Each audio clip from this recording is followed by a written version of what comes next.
देवक स्थापना विधी माहिती. देवक स्थापना हा महाराष्ट्रीयन विवाहातील अत्यंत पवित्र आणि पारंपरिक विधी मानला जातो. विवाह कार्याची अधिकृत सुरुवात देवक स्थापनेपासून होते. या विधीत कुलदैवत, ग्रामदैवत आणि पितरांचे स्मरण करून त्यांचे आशीर्वाद घेतले जातात. देवक म्हणजे काय?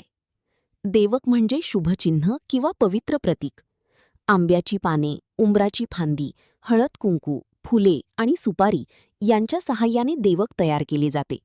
हे विवाहातील मंगल शक्तीचे प्रतीक मानले जाते. देवक स्थापना का करतात? विवाह कार्य निर्विघ्न पार पडावे, कुलदैवताचे आशीर्वाद मिळावेत, नकारात्मक शक्ती दूर राहाव्यात, नवदाम्पत्याचे जीवन सुखी आणि समृद्ध व्हावे, या उद्देशाने देवक स्थापना केली जाते. देवक स्थापना विधी कसा करतात? 1. गणपती पूजन. सर्वप्रथम श्री गणेशाचे पूजन केले जाते. 2. देवक सजावट. आंब्याची पाने, फुले, हळद कुंकू आणि नारळाने देवक सजवले जाते. 3. कुलदैवत स्मरण. कुळदेवता आणि पितरांचे मंत्रोच्चाराने स्मरण केले जाते. 4. पूजन विधी. पुरोहित वैदिक मंत्र म्हणत देवकाची स्थापना करतात. 5. आशीर्वाद.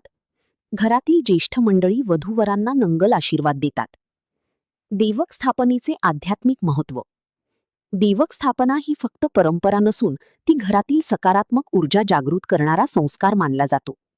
विवाहातील प्रत्येक विधी मंगल आणि पवित्र व्हावा यासाठी हा विधी अत्यंत महत्त्वाचा असतो. Video voice over script.